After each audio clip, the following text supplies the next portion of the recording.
Bonjour, mon nom est Mathieu Chevalier, bienvenue à Marketing et réseaux sociaux. Aujourd'hui, je jase avec Alexandra Pagé, fondatrice et présidente de Glup Bébé, une collection d'accessoires créatifs pour bébés et enfants qui a également pignon sur rue à la Chine. Si votre entreprise vend en ligne ou si vous êtes intéressé à ce qu'elle le fasse éventuellement, je vous encourage fortement à écouter cette entrevue avec Alexandra parce qu'elle va nous parler de son expérience avec le virage numérique des détaillants québécois, un programme d'accompagnement gratuit pour les PME pour les aider à mieux vendre en ligne. Bonne écoute!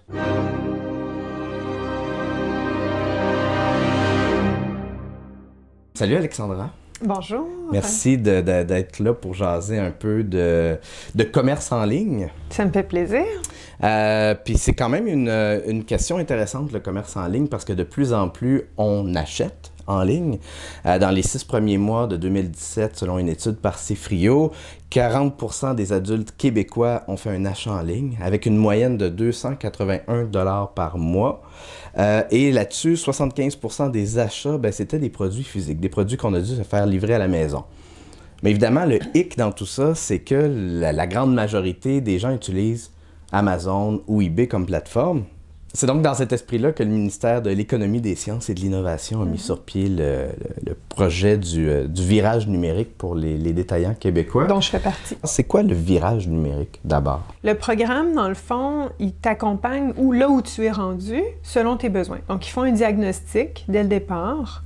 Ils te posent 10 000 questions. Là. Puis, dans le fond, le but, c'est, après ça, de voir où tu en es, puis qu'est-ce que ce serait tes besoins. Puis, toi, tu les formules aussi avec eux. Puis, suite à ça, tu fais une autre rencontre où, là, concrètement, il y a des outils qui te sont donnés. Il y a des conseils qui te sont donnés. Le diagnostic, il est vraiment intéressant. Moi, j'ai été impressionnée de voir ça. Et la personne qui t'accompagne, elle t'accompagne, c'est la même personne qui t'accompagne tout le long. Mm-hmm. Et là, tu as des heures en banque où tu peux faire appel à cette personne-là pour des questions. Qu'est-ce qui a changé dans ton approche marketing par rapport après, suite à l'accompagnement, ou depuis que tu as de l'accompagnement plutôt avec le virage numérique? Bien, je pense que les actions que je fais, mais je ne suis pas encore rendue à 100% là, à l'aise avec tout ça, là, mais les actions que je fais sont plus efficaces et maximisées. Parce que là, je vais aller, par exemple, si je vais faire une pub Facebook, là, je donne un exemple comme ça, ou je vais aller chercher vraiment la clientèle avec les bons mots-clés, puis je me suis fait donner beaucoup de conseils par rapport à ça. Aussi, comment la structure de ton site de vente en ligne est faite, tu sais. Pour que ce soit plus facile pour un visiteur de pouvoir naviguer sur ton site à la recherche du produit qu'il veut ou à la recherche de l'information qu'il cherche. Qu'est-ce qui fait en sorte que tu as décidé quand même de t'inscrire dans le virage numérique alors que justement tu vendais déjà en ligne? Ça change tellement vite là, que tu n'es jamais à jour.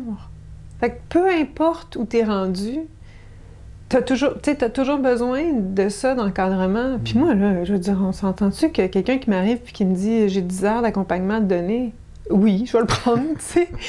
Moi, j'avais besoin de plus d'informations, de plus d'outils, de plus de connaissances. Puis, de par soi-même, même si tu veux avancer là-dedans, tu sais, on est tellement occupé en tant qu'entrepreneur que tu ne peux pas avoir des soirées à fouiller, puis à regarder, puis dire bon, comment que je fais ça, ou qu'est-ce que je fais, ou bon. C'est le fun d'avoir quelqu'un avec une vision extérieure, qui est un peu un expert là-dedans, qui va dire OK, voici tes lacunes, voici ce que tu pourrais faire pour améliorer ta visibilité.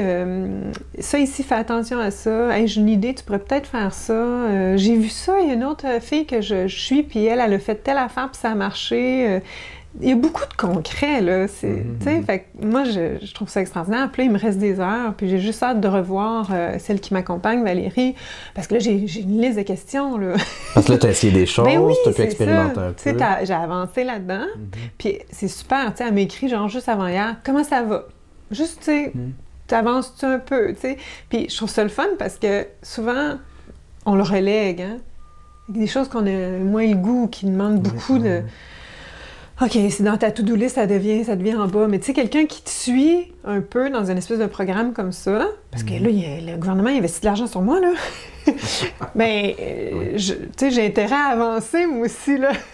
Fait que je trouve que c'est un beau défi peut-être que si j'avais pas suivi ce programme-là, là, mes ventes, je serais peut-être encore quelques pas en arrière. Ça m'a fait avancer vite. Donc, ça m'a fait grandir là-dedans. Là. D'après toi, comment est-ce qu'un détaillant québécois peut tirer son épingle du jeu dans la vente en ligne avec des géants comme Amazon et eBay qui prennent tant de place? Bien, ça, c'est une bonne question. Là, je sais pas quoi te répondre par rapport à ça parce que je sais pas l'avenir, puis ça me dérange, là. Ils prennent beaucoup de place. Ce que j'ai le goût de te dire là-dedans, c'est l'humain.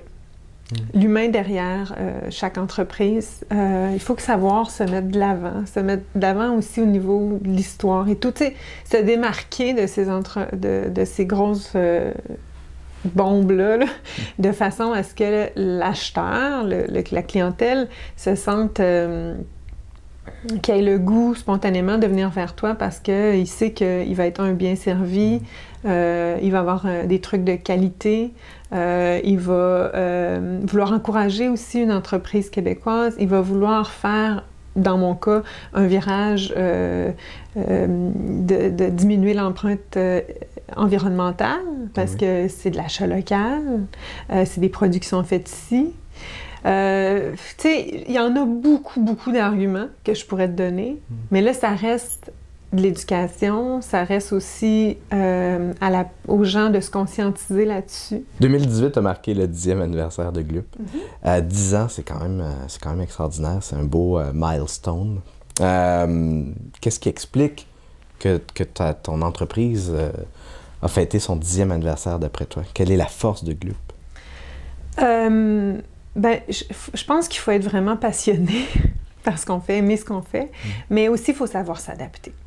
Le marché change, nous on change. J'ai fait des erreurs. Il y a des choses qui auraient pu mal fonctionner, mais jusqu'à maintenant, je pense que c'est vraiment la persévérance, la passion, puis le fait de s'adapter au marché aussi. Je te donne un exemple. Ouvrir ma boutique, là. Je savais pas pourquoi il fallait que je fasse ça, là. Mais je l'ai fait. Tu sais, l'instinct, là.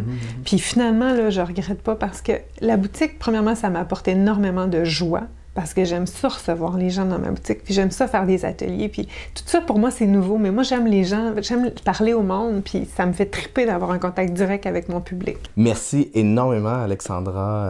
Si on veut te suivre, on peut faire comment? Ben, vous pouvez aller sur ma page Facebook, Glup Bébé. Vous pouvez aller sur Instagram. Je m'amuse beaucoup avec ça aussi. J'ai ma boutique sur la rue Notre-Dame à la Chine, le 1238 rue Notre-Dame à la Chine. Vous pouvez aussi aller sur mon site web, glup-bb.com.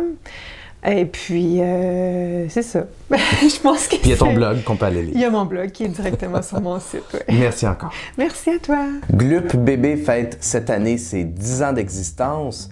Donc, dans la version longue, vous allez retrouver toute l'histoire de l'entreprise. On rentre encore plus, évidemment, dans le détail du virage numérique. C'est une entrevue très intéressante que je vous invite fortement à aller écouter dans son intégralité. Vous pouvez la retrouver sur bit.ly/balado09. Vous voulez en savoir plus sur le virage numérique ou vous voulez vous inscrire, vous allez sur leviragenumérique.com. Merci au Conseil québécois du commerce de détail pour avoir commandité cet épisode. Merci à vous de votre écoute. À la revoyure!